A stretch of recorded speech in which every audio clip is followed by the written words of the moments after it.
Okay, buckle in,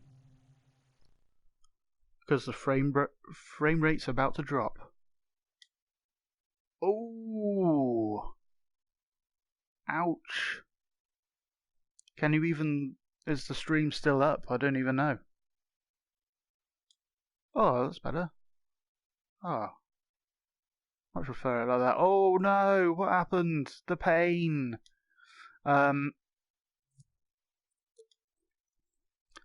So this is a test thingy. This is going to be painful. Oh no. So this is the problem, but this is the solution. Ah. So that over there is just a whole mass of paint, absolute tons of it. In fact, I think it's still not very much, but there's just like a few paintings with tons and tons of stuff in it. What is going on now? Yeah, paintings. It just really doesn't like having that many paintings visible at once. Yeah, it even in my testing, it actually just stops rendering flecks at a certain point. So if you have too many flecks that could be seen at once, then it just doesn't render off them.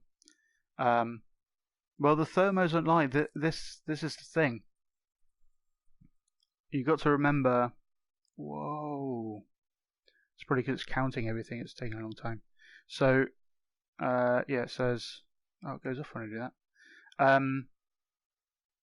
This is stuff in memory. So the paintings don't. They have a lot in them, but they don't take a lot of graphics.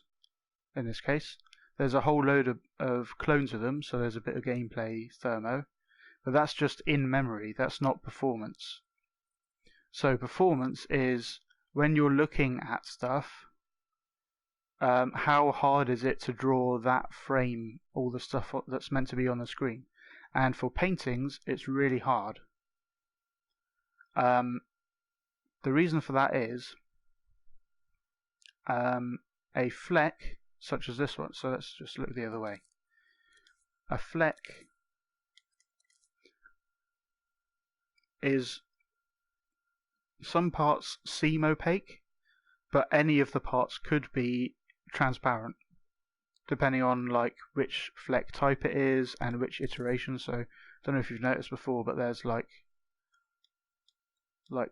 6 or 7 variations on what fleck is actually shown, like slight variations.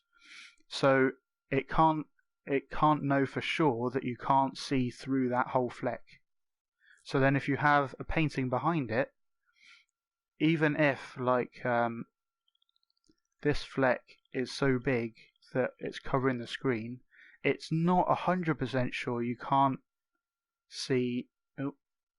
Oh, you can't see. Where's the other painting gone? Whoa, don't do that. Yeah, that. So it's not 100% sure you can't see that stuff through this stuff, even though we know you can't because we could just see the result of it. So, which means it has to render. Keep on losing it. It's so small. There it is. It has to render this stuff, and it has to render this stuff. Like no matter what, if there's the difference is that's really like hard to see. That's better. So it has to render that and that all the time because you can see it's just about visible when it's glowing and stuff. You can see it. However, it knows for sure that a sculpt can't be seen through because they designed it so that sculpts are always opaque.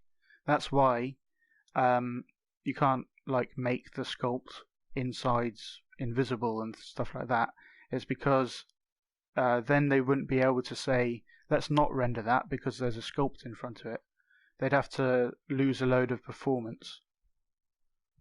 So by making sculpts always opaque, they can make a lot of shortcuts in the rendering code, so they can completely ignore stuff behind sculpts. So so you can help the so this is why having tons of paintings in your scene, even if like they seem pretty opaque and stuff, it can still be really slow. So for example, green foliage, you can't see anything through that. Can't even see that glow from over there. Let's make it like more glow. Oh, you can still just about see it in some places. Oh, oh, oh! There's little glimmers. Let's turn that down before it kills us. But the engine can't be sure. So if you have that and have that and have that and have that, even if this is huge and it doesn't look like you can see through it at all, it still has to render all of those. So when you have like a more complex scene and way more stuff, you start getting those snail warnings. Whoa! And however, you can help the engine out. Poor little thing. It's trying its darndest. But we just give it abuse all the time, and then we complain when it's slow, and oh, poor thing. So if we help it out by, let's just make that huge, by putting a sculpt in the way, now it can say, oh, we don't need to render any of those because there's a sculpt in the way, and we only need to render that one because that's in front of the sculpt. So then that completely gives you your performance back and you don't get the snail. However, now you have a big block in the way. Or do you? Let's have a look with a completely different one, because I forgot which one I did. Oh,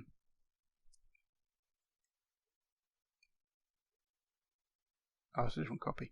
Okay, so so this is my one, my like remixed one. Let's grab the original. Low shrubs. So it's the same thing. Looks almost identical. I could probably tweak some stuff to make it even more similar. But this is paintings. All paintings. You get that thing because it's paintings. You can select them all, L1 and square, and it's painting. All of them are paintings. It's just one big mass of paintings, which makes it look awesome. Mine isn't a mass of paintings. You've got, where is it? There it is. What's this? Got a load of paintings, but you've also got a sculpt. Dum dum dum. So now, which is just hidden in there and coloured so you can't barely see it. But now, oh, don't look over there. Oh, whatever you do. But now it can say, oh, that I can't see that through this sculpt that's hidden in here, so I won't render it. Well, let me show you again, show you what this setup is over here, right? So you have a sculpt. If you press X, it hides, makes the sculpt invisible. Same happens if you hide it or whatever. It has to just be able to be shown, and then it knows not to render any of the paintings behind it. So then it's way more performant and doesn't go janky like that.